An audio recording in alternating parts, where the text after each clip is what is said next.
이제 오늘 둘째 주, 이제 두 주 남았습니다. 한 주 한 주 열심히 달려가고 있는데, 아, 한 해가 지나가면서 이게 못다 했던 것들, 또 혹시나 또 아차했던 부분들, 후회하지 마시고, 우리가 좀 이렇게 이 마지막 달을 이렇게 잘 거룩하게 잘 이렇게 포장했으면 하는 마음이 있습니다. 그래서 어, 다른 사람들이 걸어왔던 걸음들을 굳이 쫓아가지 마시고 내게 주어진 사명대로, 내게 주어진 그런 영향대로 내가 이렇게 걷는 겁니다. 그러면서 어, 어떤 일이 있어도 우리 앞에 주님께서 인도하시는 그 은혜를 알기에 내가 주 앞에 감사하고, 그리고 저에게 주신 그 은혜들을 알아 주 앞에 그렇게 이 형제들에게 흘려보낼 수 있는, 그런 또 이 마지막 한 달이 됐으면 좋겠습니다. 어, 주변에서 막 호화스럽게 막 파티하고 막 일어날수록 힘든 사람들은 덩달아 더 어렵습니다. 그러기에 우리가 어떻게 하면 좀 이렇게 형제를 도울 수 있을까, 또 이 한 달을 그렇게 흘려보내는 그런 한 달이 됐으면 하는 마음이 있습니다. 우리 제가 기도하고 우리 하나님께로 나가겠습니다. 사랑의 하나님 아버지, 참 감사합니다. 언제나 저희들을 사랑하여 주셔서 예배로 저희들을 인도하여 주시고, 이렇게 아버지, 지금 온 세계가 코로나19로 인해서 힘들고 어려운 가운데 있지만 주님 또 저희 재단을 사랑해 주셔서 예배드리게 하여 주시고, 우리 성도들이 아버지여 대면 예배로 또 온라인 예배로 함께하게 하시 하나님 참 감사합니다. 어떤 상황, 어떠한 일이 벌어져도 우리 예배를 결코 멈추지 아니하고 드릴 수 있도록 이끌어 주시고, 아버지, 우리 성도들이 정말 온전한 예배자로 그 현장에서 그 자리에서 정말 하나님을 정말 신령과 진정으로 대면하는 그런 귀한 시간 될 수 있도록 이 시간 인도하여 주시옵소서. 우리를 방해하고 예배를 방해하는 많은 일들이 주변에서 일어날 것입니다. 아버지여, 나사렛 예수 이름으로 물리치게 하여 주시고, 이 시간 온 가족이 또 온 성도가 한 마음으로 예배할 때 주님 영광 받으시옵소서. 오늘 저들 예배 가운데 주의 신령한 은혜가 임하여 주시고, 여호와의 임재함 가운데 우리가 마음껏 주 앞에 영광 돌리는 복된 예배 될 수 있도록 주의 영이 함께하여 주시옵소서. 주님 감사합니다. 이 모든 말씀 예수님 이름으로 기도드리옵나이다. 아멘. 우리 찬송가 19장입니다. 19장입니다.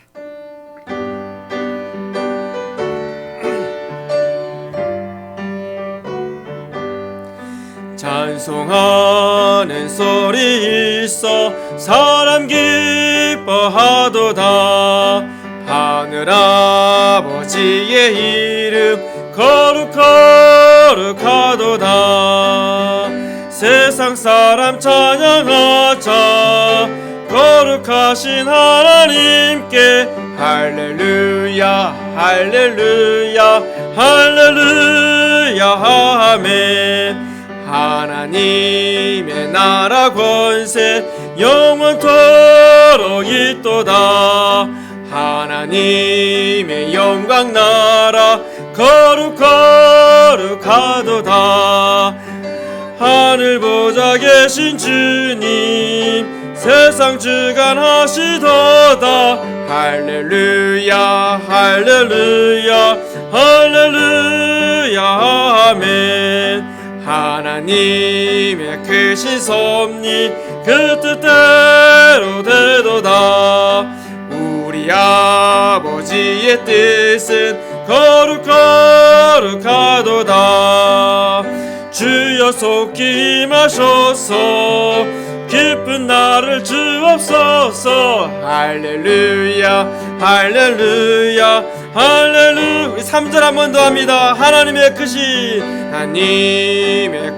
섭리 그 뜻대로 되도다. 우리 아버지의 뜻은 거룩하도다. 주여 속히 임하소서 기쁜 날을 주옵소서. 할렐루야 할렐루야 할렐루야 아멘. 아멘. 우리 사도신경으로 우리 신앙 고백하시겠습니다. 전능하사 천지를 만드신 하나님 아버지를 내가 믿사오며 그 외아들 우리 주 예수 그리스도를 믿사오니 이는 성령으로 잉태하사 동정녀 마리아에게 나시고 본디오 빌라도에게 고난을 받으사 십자가에 못 박혀 죽으시고 장사한 지 사흘 만에 죽은 자 가운데서 다시 살아나시며 하늘에 오르사 전능하신 하나님 우편에 앉아 계시다가 저희로서 산자와 죽은 자를 심판하러 오시리라. 성령을 믿사오며 거룩한 공예와 성도가 서로 교통하는 것과 죄를 사하여 주시는 것과 몸이 다시 사시는 것과 영원히 사는 것을 믿사옵나이다. 아멘. 우리 찬송가 497장입니다. 참 처음 부르는 찬양인데 좋습니다. 같이 부르죠.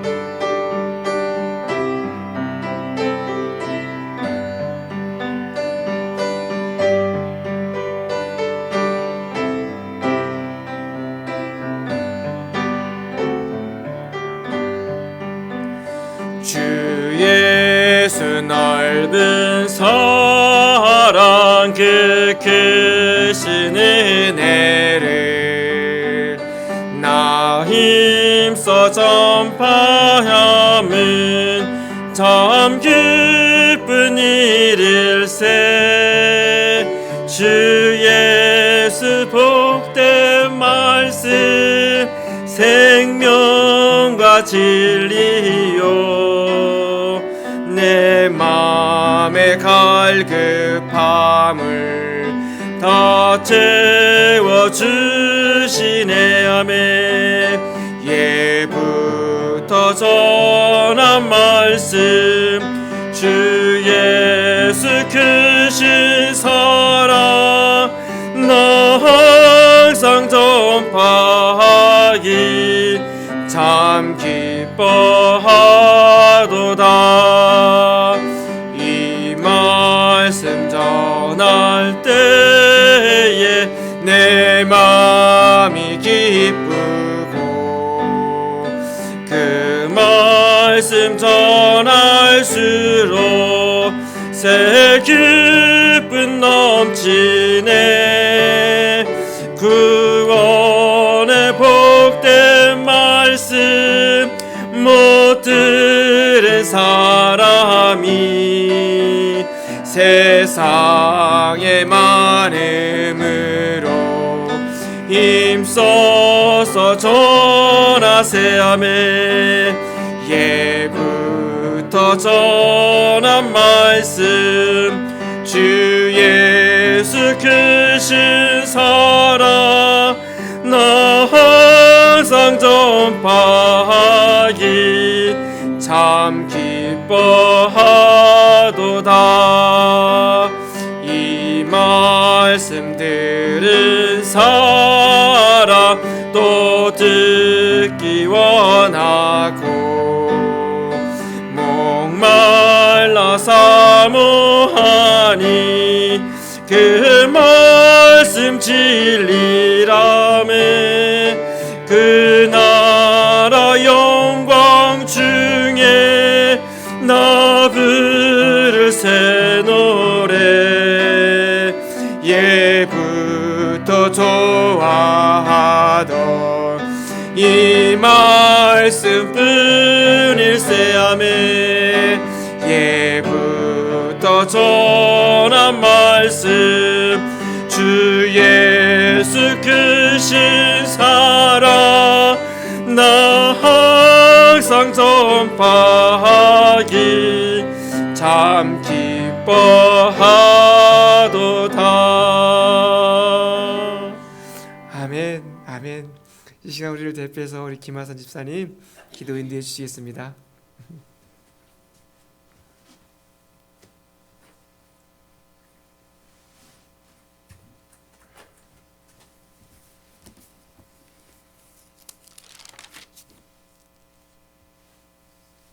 다 같이 기도하시겠습니다.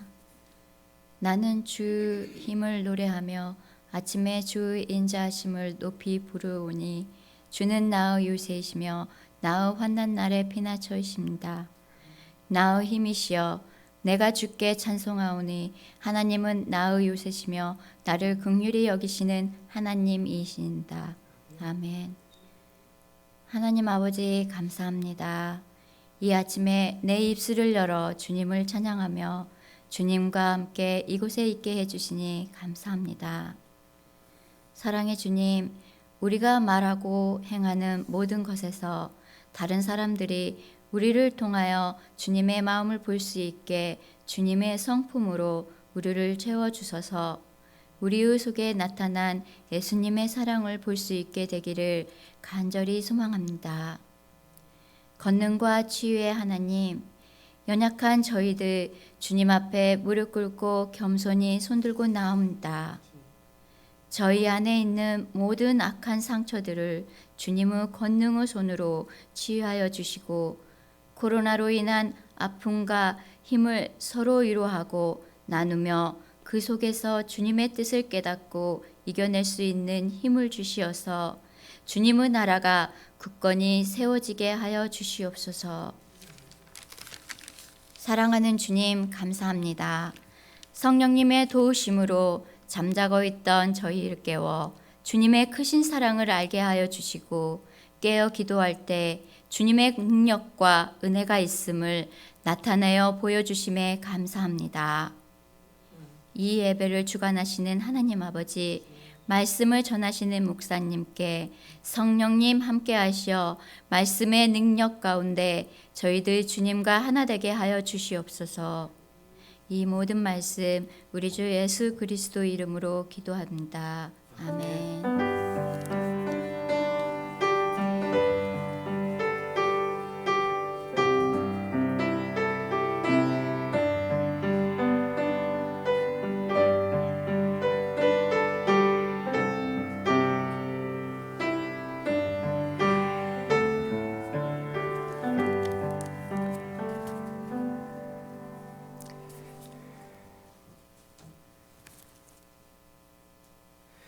우리 하나님 말씀 보겠습니다. 하나님 말씀은요, 갈라디아서 6장 1절로 5절까지 말씀입니다.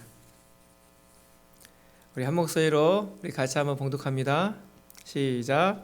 형제들아, 사람이 만일 무슨 범죄한 일이 드러나거든 신령한 너희는 온유한 심령으로 그러한 자를 바로잡고 너 자신을 살펴보아 너도 시험을 받을까 두려워하라.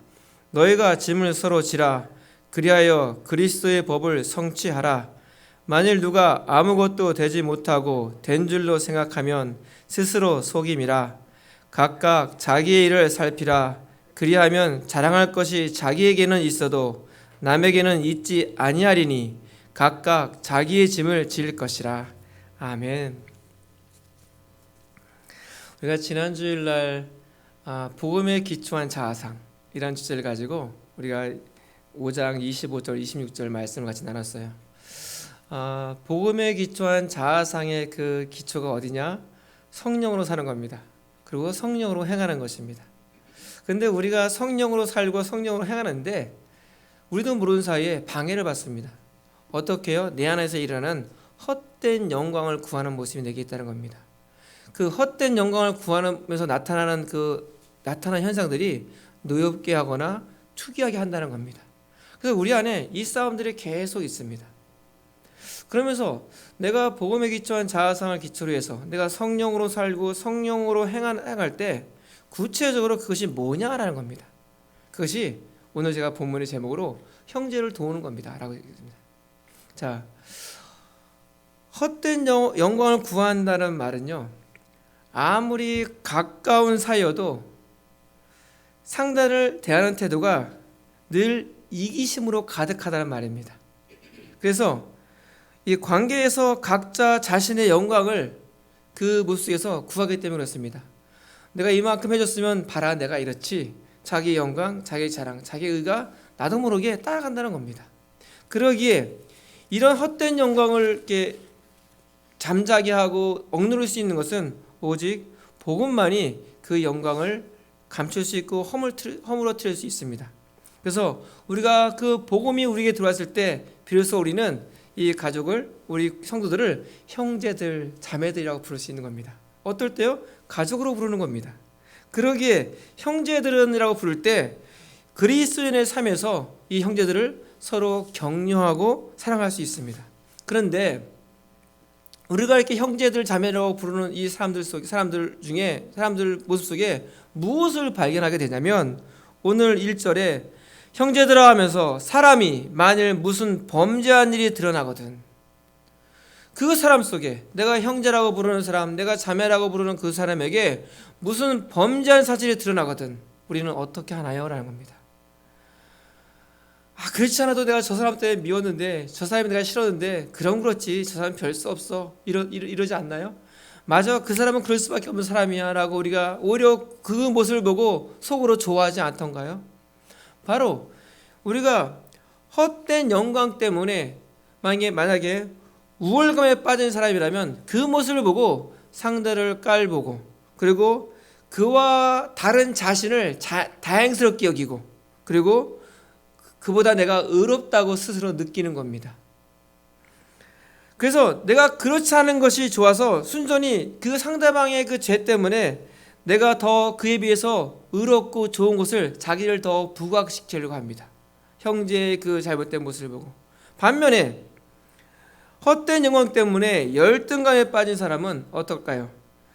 상대의 죄 짓는 삶까지도 시샘합니다. 오히려 재밌죠? 이 죄가 그렇게 무서운 거예요.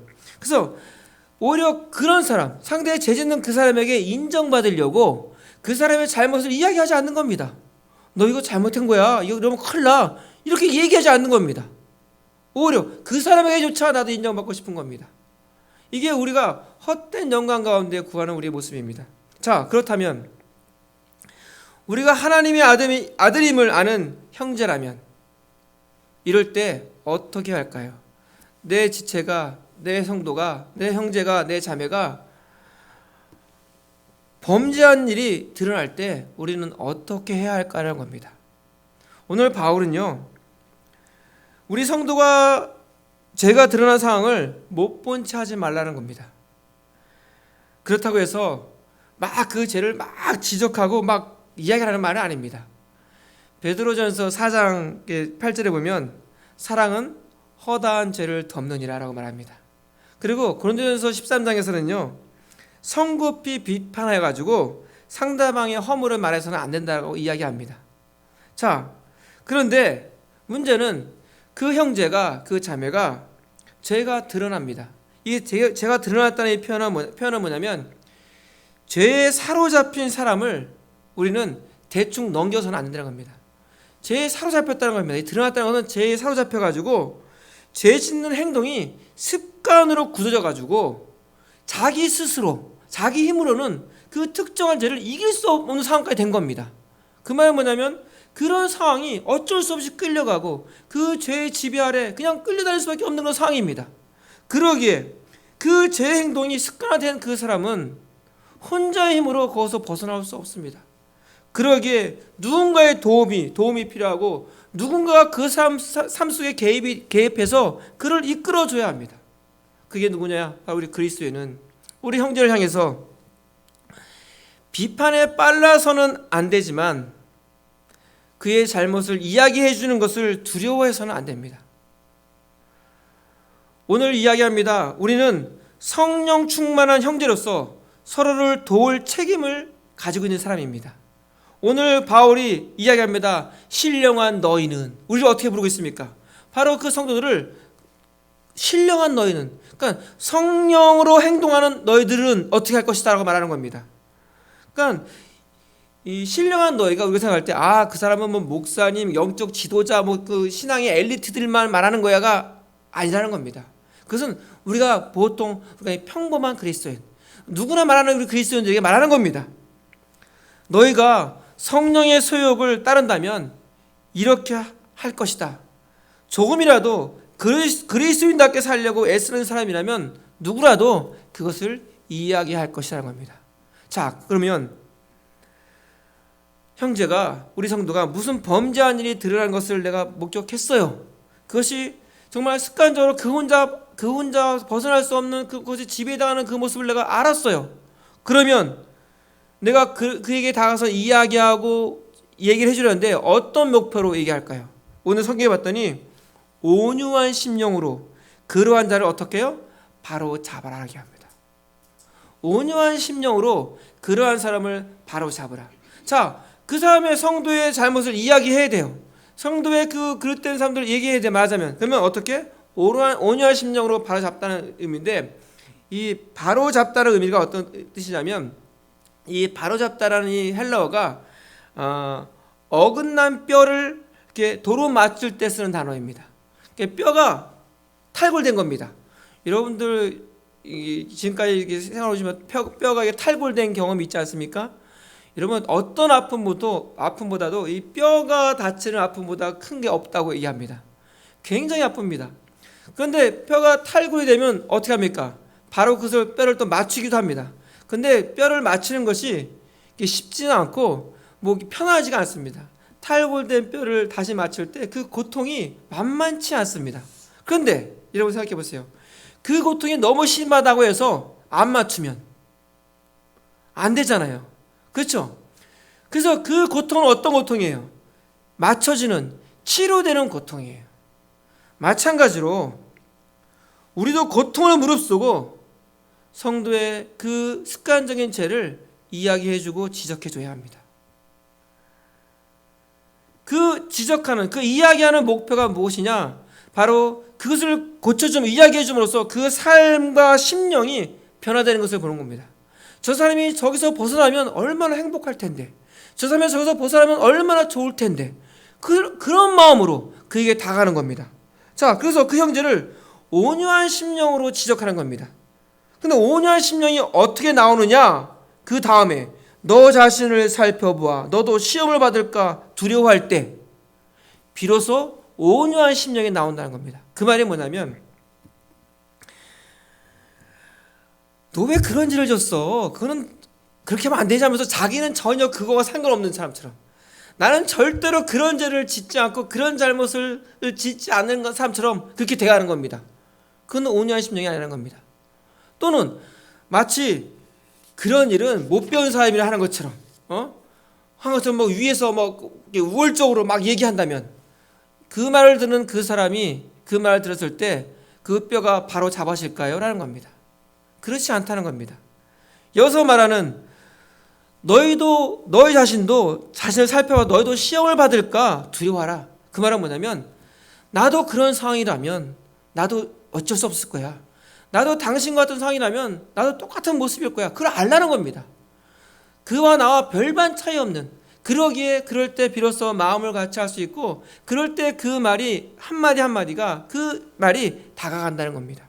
자, 그러면 이렇게 누군가의 죄가 드러나서 그 이야기해주는, 지적해주는 그 일을 오늘 2절에서는 어떻게 표현하고 있냐면, 그것이 짐을 서로 지는 모습이다라고 얘기합니다. 어떻게 다른 사람의 짐을 내가 대신 지어줄 수 있을까? 그 짐을 우리의 원래 나의 모습이라면 그것이 불가능합니다. 그런데 성령님께서 나의 자존감의 뿌리를 어디에 두게 하셨냐면 그리스도 안에 두게 하셨을 때, 이제는 나 중심이 아니라 그리스도 중심의 자존감으로 나를 만들어 주셨을 때 비로소 내 마음속에 나 중심이 아니라 하나님 중심으로 이타주의적인 마음이 생겨나는 겁니다. 그래서 내 마음속에 한쪽에 헛된 영광으로 나를 지배하려는 그 세력들을 억누를 수 있고, 그 이타적인 마음이 비로소 나타나는 겁니다. 그래서 오늘 1절 2절처럼 형제들아, 사람이 만일 무슨 범죄한 일이 드러나거든 신령한 너희는 온유한 심령으로 그러한 자를 바로잡고 너 자신을 살펴보아 너도 시험을 받을까 두려워하라. 너희가 짐을 서로 지라. 그리하여 그리스도의 법을 성취하라 라고 얘기합니다. 할렐루야. 여러분, 오늘 2절 말씀, 짐을 서로 지라, 이 말씀이 5장에 나와 있는 13절 14절의 말씀과 맥이 통합니다. 5장 13절 14절에 보면 5장 13절 후반부터 이렇게 나옵니다. 오직 사랑으로 서로 종로로 타라. 온 율법은 내 이웃 사랑하기를 내 자신같이 사랑하라 하신 말씀에서 이루어졌나니. 여러분, 그리스도의 법은요 이웃 사랑으로 딱 압축됩니다. 그렇죠? 이웃 사랑의 율법이 왜 그리스도의 법이라고 얘기할까요? 그것은 예수님이 이런 사랑을 보여주신 비할 데 없는 최고의 모범이시기 때문에 그렇습니다. 그래서 요한복음 13장에 보면 그리스도께서 우리를 사랑하신 것 같이 우리도 서로 사랑하라고 말씀하십니다. 구약 전체가 이 사랑의 계명으로 압축될 수 있습니다. 그 사랑의 참모습을 보여주신 최고의 본이 누구냐면 바로 그리스도의 삶과 죽음입니다. 그러기에 그분의 삶과 그 태도를 통해서 내가 그걸 배운다면 모든 관계 속에서 어떤 법이 흐르는지를 내가 알 수 있습니다. 이것이 성도의 삶입니다. 자, 6장 2절과 5장 14절을 나란히 놓고 보면 이렇습니다. 사랑으로 서로 종로로 탄다는 게 뭐냐? 그것은 곧 서로 짐을 서로 지는 것이다 라고 말합니다.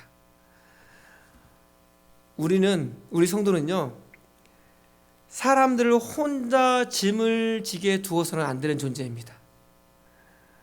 이 짐은 어떤 짐입니까? 자녀 양육부터 시작해서 가정에서 일어나는 수많은 일들, 또 자기 삶에서 부딪히는 많은 일들, 또 관계 속에서 부딪히는 일들, 또 영적으로 또 흐르는 일들. 그러니까 이 삶 전체의 그 책임과 이 문제를 짐으로 표현하고 있는 겁니다. 근데 바울은 그 그리스도인의 그런 관계 속에서 생생하고 구체적으로 이야기하는 겁니다. 그럴 때 어떻게 하라? 짐을 서로 지라라고 이야기합니다. 자, 그러면 여러분, 그 짐을 서로 지기 위해서는 어떻게 해야 할까요? 저 사람이 지금 여기 제 앞에 이제 김하선 집사님이 있습니다. 김하선이 짐을 막 자기도 버겁게 막 지고 있는 겁니다. 그럼 우리 어떻게 해야 될까요? 도와준다고 합니다. 그렇죠? 도와줘야죠. 근데 도와주는데 어떻게 하면 멀리서 저 짐이 가벼워져라, 저 짐이 없어져라 이러고만 있는 겁니다. 그러면 그 짐이 없어집니까?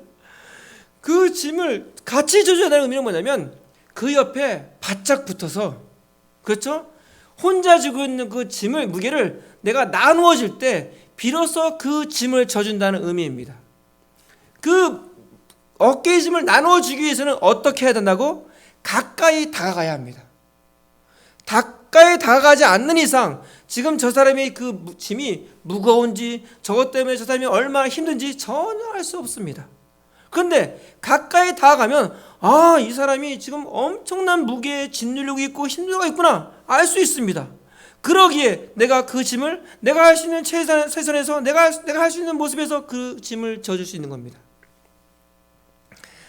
이 얘기를 제가 해도 되나 안 되나 고민하다가 하나 얘기합니다.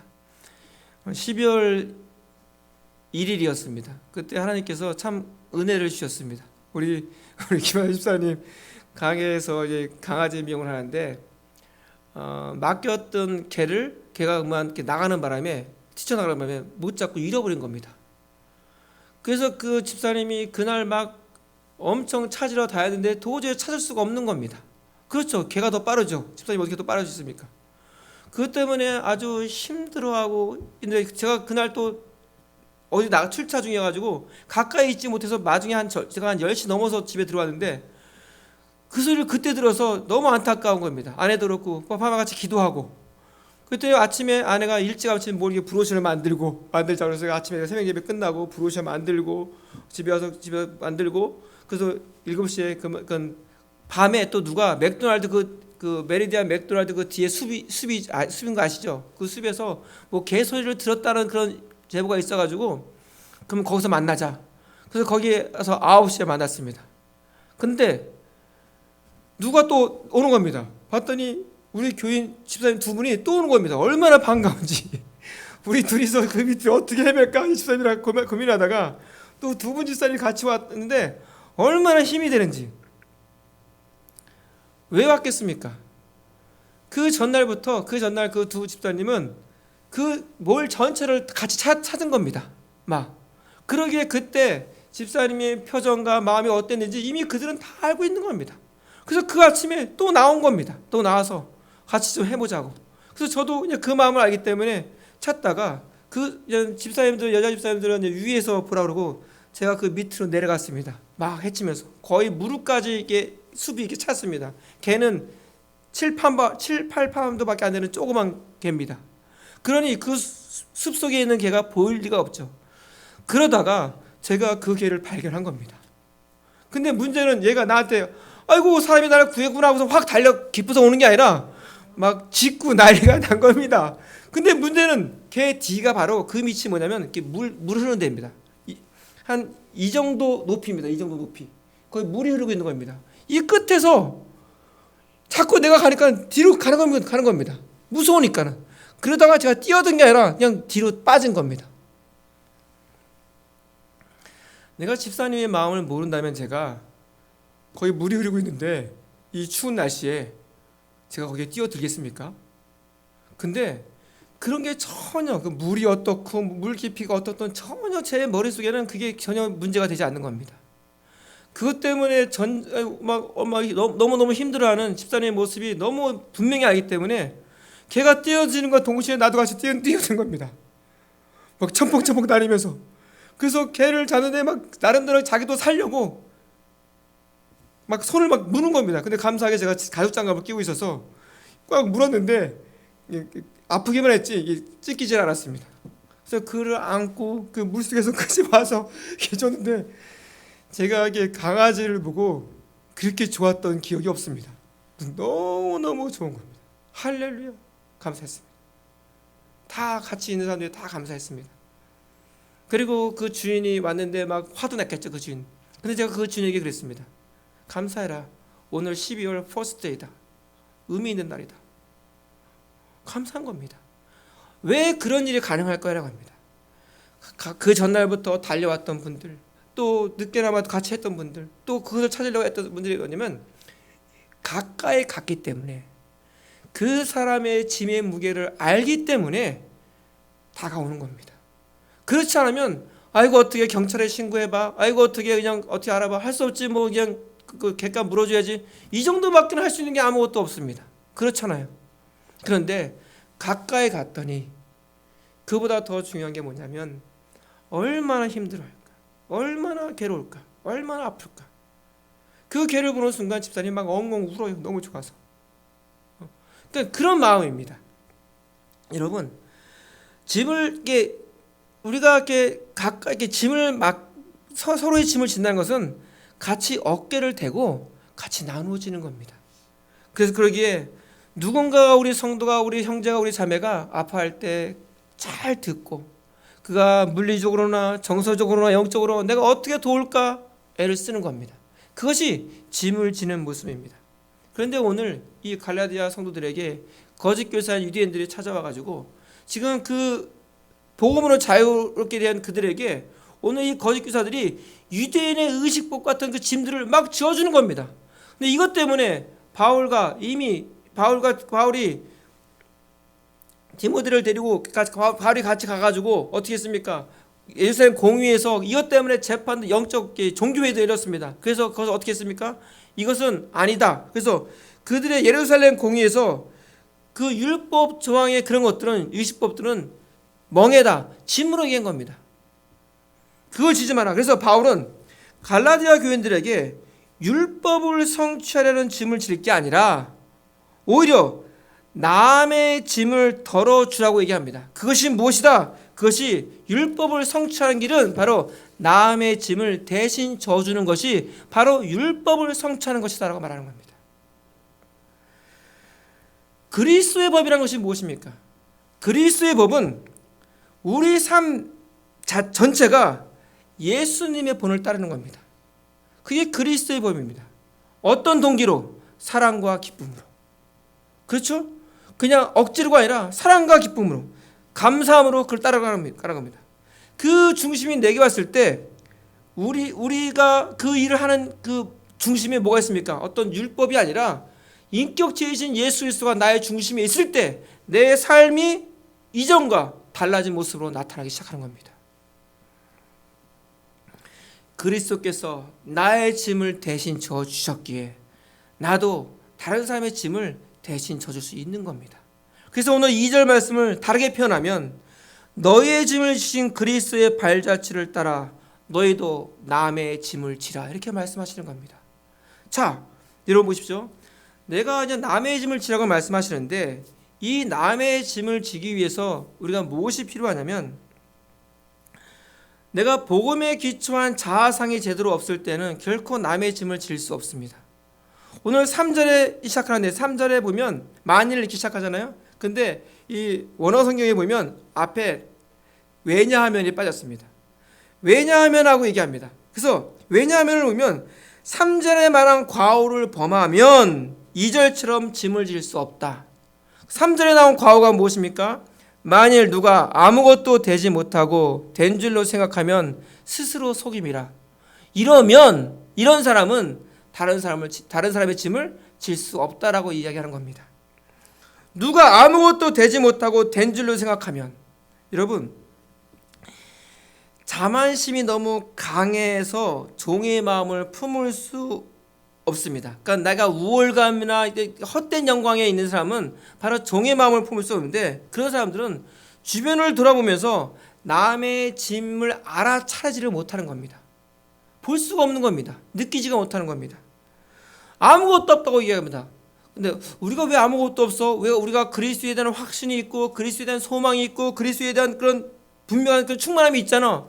그것이 어디서 옵니까? 내 안에서 오는 게 아니라 그것은 그리스도 덕분으로 주어진 겁니다. 그렇죠? 내게 있는 것이 아니라 하나님이 내게 허락하신 겁니다. 나를 떠나서는 너희가 아무것도 할 수 없다라고 주님께서 분명히 말씀해 주십니다. 예수님이 친히 말씀하셨습니다. 그러기에 우리가 남의 짐을 지려면 어떻게 먼저? 그리스도 중심의 겸손이 내게 있어야 하는 겁니다.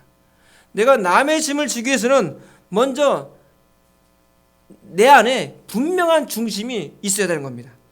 자, 그러다 보면 이 4절에 봤더니 그럼에도 그리스도인이 정당하게 자랑할 것이 자기에게 있다고 말씀합니다. 뭘 나에게 자랑할까라는 겁니다. 그렇죠. 그러나 그것은 헛된 영광에 빠져가지고 어떤 우월감이나 열등감에 빠진 그런 게 아닌 겁니다. 그래서 그런 사람들은 철저하게 동기가 자기를 드러내는 거고 자기가 인정받는 거고 철저하게 그 모습 속에서 자기가 나타나는 것이었습니다. 예를 들면 별로 사랑이 없는 사람이 이기적인 사람에 둘러싸여 있다면 어떤 모습이 나타날까요? 이기적인 사람은 아예 사랑이 없는 겁니다. 근데 조금 사랑이 있습니다. 그럼 어떨까요? 내가 그들보다 낫지. 마치 자기 사랑이 자기가 굉장히 사랑이 많은 사람 것처럼 더 이상의 사랑을 안 해도 되는 것처럼 그렇게 여기십니다. 근데 반대로 하나님의 은혜로 많은 은혜가 있었고 변화도 있었습니다. 근데 그 주변에 좀 더 특출한 재능이 특출한 사람들의 삶 속에 들려 있는 겁니다. 그랬더니 하나님 받은 은혜와 그런 변화들이 아무것도 아닌 것처럼 느껴지는 겁니다. 무엇이 문제입니까? 우리가 하나님 중심이 아니라 다른 사람의 중심과 비교가 되어질 때 우리 모든 것들이 다 무너지는 겁니다. 그러기에 말하는 겁니다. 누구와도 비교하지 말아라는 겁니다. 우리는 각각 자기 일을 살펴야 한다는 겁니다. 자, 그러면 각각 자기 일을 살피는 모습이 무엇일까요? 나에게 주어진 기회. 하나님께서 나에게 어떤 기회를 주셨습니까? 각각 사람에게 재능을 주셨고 달란트를 주셨습니다. 그것만 기회일까요? 그것 플러스 나에게 시련과 어려움도 주셨습니다. 그것도 기회입니다. 나에게 재능도 주셨고 나에게 시련도 주셨습니다. 이것은 나에게 기회입니다. 그러면 이 기회에 대한 나의 반응이 어떤지를 보는 겁니다. 나를 살핀다는 것은 이런 기회에 대한 나의 반응을 평가해 보는 겁니다. 그리고 나 자신을 보는 겁니다. 그럴 때 우리는 이야기합니다. 자, 그러면 보십시오. 짐을 서로 지면서 2절에 말씀하신 것처럼 5절에 각각 자기 짐을 질 수 있겠는가라는 겁니다. 남의 짐을 지어야 되는데 또 내 짐을 어떻게 지을 수 있을까라는 겁니다. 근데 그게 가능한 게 우리가 성경을 읽다 보면 2절의 짐은요. 2절의 짐은 어떤 단어냐면 큰 무거운 수화물입니다. 그러니까 무거운 이게 막 큰 차에 실어서 이런 수화물 있죠. 그런 의미의 짐입니다. 그런데 5절의 짐은 배낭입니다. 배낭의 짐. 자기가 또 어디 가려면 딱 배낭 하나 딱 메고 가는 그 짐입니다. 이해가 되시죠? 자, 그러면서 하나님께서 우리 인생 가운데 각자 개인의 몫의 배낭을 주셨다는 겁니다. 우리 각자에게 다른 역경과 다른 기회와 다른 약점과 다른 재능 등을 주셨습니다. 그렇죠. 나의 달란트입니다. 그러면 각자 가져야 할 짐입니다. 이것이. 이 짐이 하나님 앞에서 각자가 책임져야 할 분량인 것입니다. 자, 그러기에 결코 우리는 남과 비교해서는 안 되는 겁니다. 내게 주어진 특별한 시련, 또 내가 감당해야 될 의무를 주고 거기에 내가 순종하고 있느냐, 그것만 평가하는 겁니다. 그럴 때 내가 삶을 그런 식으로 나를 이렇게 보기 시작하면 매일 자신의 삶을 판단하는 기준은 어제의 내 모습, 그것이 오늘 될 수 있었던 내 모습이라고 얘기합니다. 그러면서 내가 어제보다 오늘, 그러면서 그런 생각을 하면서 조금씩 삶이 좀 진척이 있는 겁니다. 성장해 보이는 겁니다. 그러면 그때 자기를 자랑하는 겁니다. 어떻게? 너 잘했어. 너 열심히 했어. 그만큼 너 성숙했잖아. 그러니까 그 자랑은 남과 비교해서 오는 자랑이 아니라는 겁니다. 남보다 낫든 못하든 그것과는 전혀 상관이 없습니다. 그렇게 하기 시작하면 나보다 더 적게 한 사람과 비교하여서 교만이라는 헛된 영광에 빠지지 않고, 또 나보다 더 많은 사람과 비교해서 절망과 시기라는 헛된 영광에 빠지지 않습니다. 그렇게 하다 보면 내가 할 일은 남의 짐보다도 먼저 하나님을 기쁘시게 하는 내 개인의 짐을 내가 얼마나 잘 책임지고 잘 지고 있느냐, 그것이 가장 중요한 겁니다. 그래서 짜증내는 사람이 자꾸 보이면 여러분들 어떻게 반응합니까? 저 사람 맨날 짜증내 하고 그냥 싫어합니다. 그런데 달라지는 겁니다. 왜 저 사람은 계속 짜증낼까 하면서 저 사람이 지금 어떤 압박에 직면해 있는지 나는 모른다. 그러면서 또 저 사람이 저 짜증을 시작할 때 어떤 감정적인 문제가 있는지 나도 모른다. 또 그러면서 저 사람이 저 짜증을 내면서 어쩌면 그가 나보다도 오늘 더 하나님께 더 잘 순종하고 있는지 나는 모른다는 겁니다. 내 짐을 질 때 비로소 그런 시야들이 열리기 시작하고, 내 짐을 질 때 비로소 그때부터 다른 사람들의 일과 그 사람의 문제와 그 사람의 짐에 대해서 내가 온유하게 상대방을 이 짐을 지울 수 있습니다. 그러나 우리가 하나 기억할 것은 나누어질 수 없는 짐이 있습니다. 곧 심판날 하나님 앞에 져야 할 각자의 책임의 짐입니다.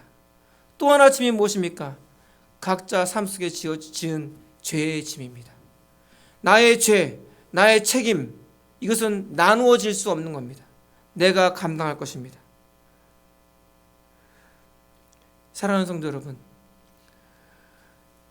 형제를 돕기 위해서, 형제의 짐을 대신 지기 위해서 먼저 필요한 것이 무엇이냐면 자기의 짐을 지는 겁니다. 자기의 짐을 짓는 사람은 어떤 사람이냐면 그 중심이 하나님 중심인 사람이 비로소 자기 짐을 질 수 있습니다. 그러기에 계명 중에 가장 큰 계명이 무엇이냐?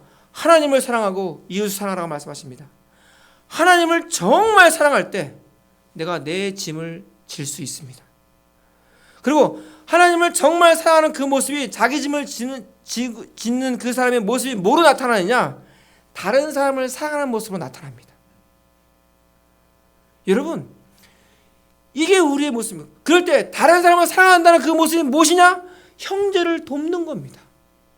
그에게 다가가서 어깨를 나란히 하고 그 짐을 나누어 지는 겁니다.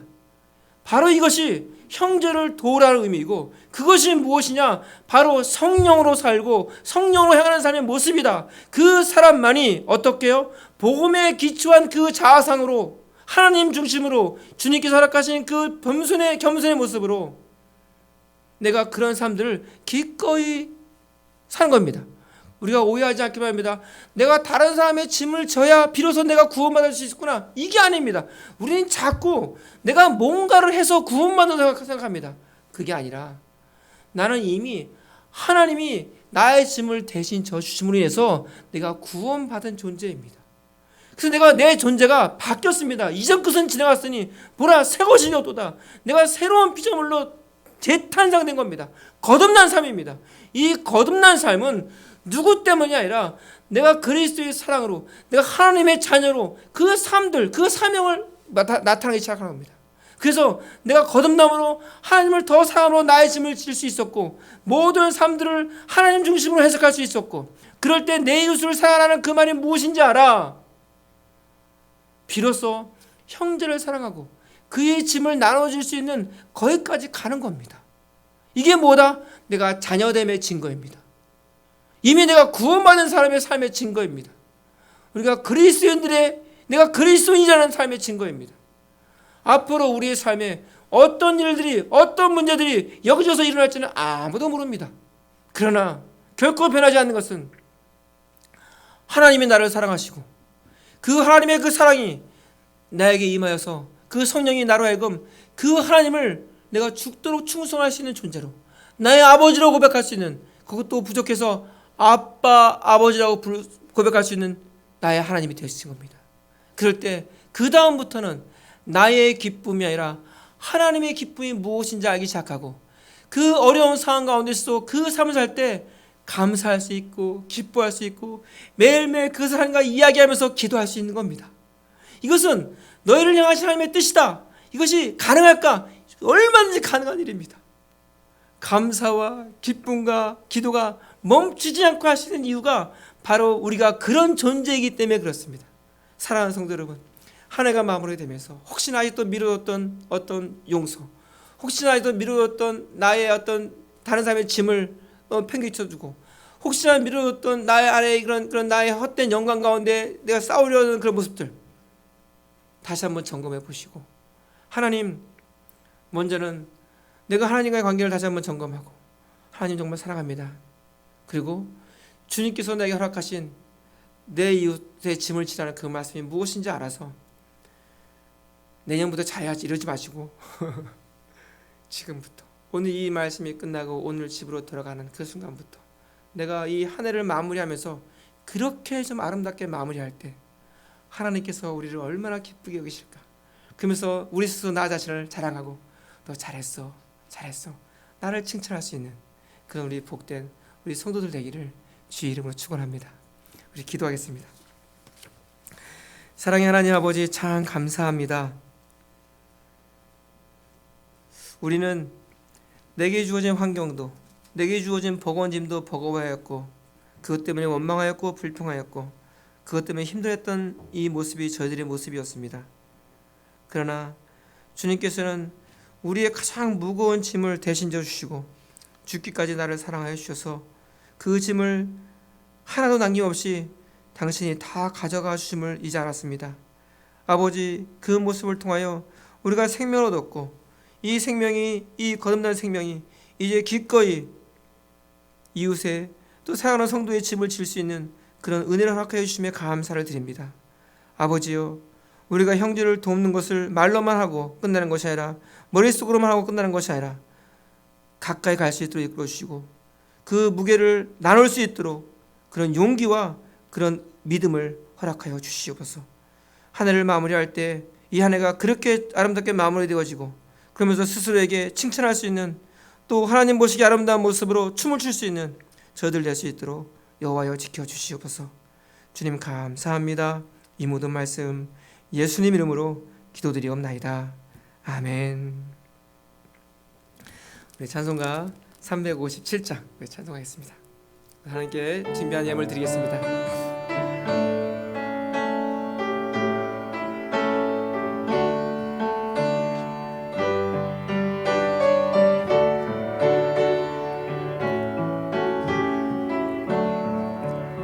주 믿는 사람 일어나 다 힘을 합하여 이 세상 모든 마귀를 다 쳐서 멸하세. 저 앞에 오는 적군을 다 싸워 이겨라. 주 예수 믿는 힘으로 온 세상 이기네. 아멘. 믿음이 이기네. 믿음이 이기네. 주 예수를 믿음이 온 세상 이기네. 온 인류 마귀 괴율로 큰 죄에 빠지니 진리로 띠를 띠고서 늘 기도드리세 참 믿고 의지하면서 겁없이 나갈 때 주 예수 믿는 힘으로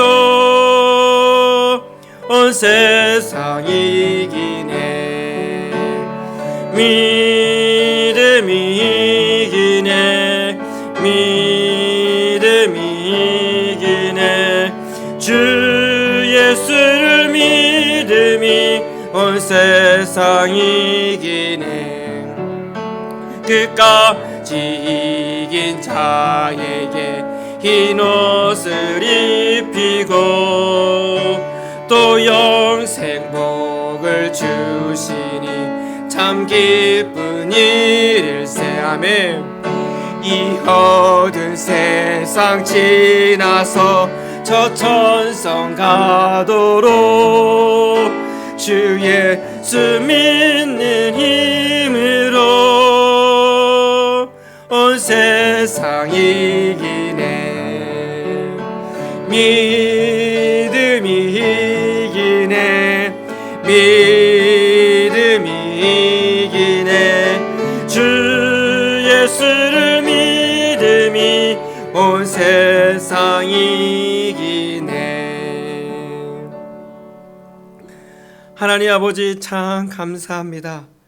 하나님께서 저희들을 사랑해 주셔서 우리 성도들이 그 믿음의 경주를 결코 멈추고 포기하지 않게 해주시고 언제나 한결같이 그 걸음을 떼게 하신 하나님 참 감사합니다.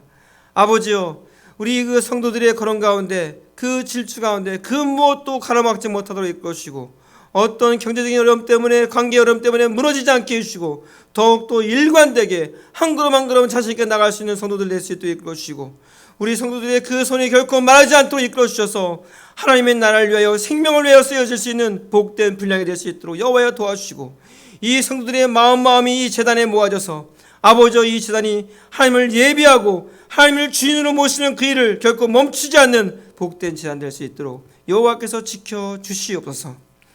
이제는 우리 주 예수 그리스도의 은혜와 하나님 아버지의 그 크신 사랑과 성령님의 보호하시고 인도하시고 교통하심의 은혜가 하나님의 사랑을 알아 자기의 짐을 지고 자기의 짐을 통해서 이웃을 짐을 질 수 있는 그 은혜의 걸음을 떼기를 소망하는 우리 성도들의 그 중심과 삶의 그 영역 위에 이제로부터 영원토록 함께 있을지어다. 아멘.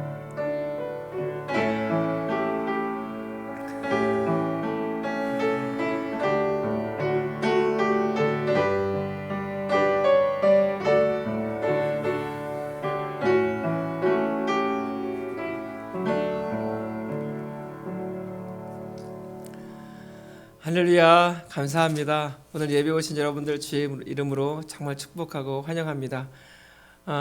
어느새 12월이 정말 빠르게 지나가고 있습니다.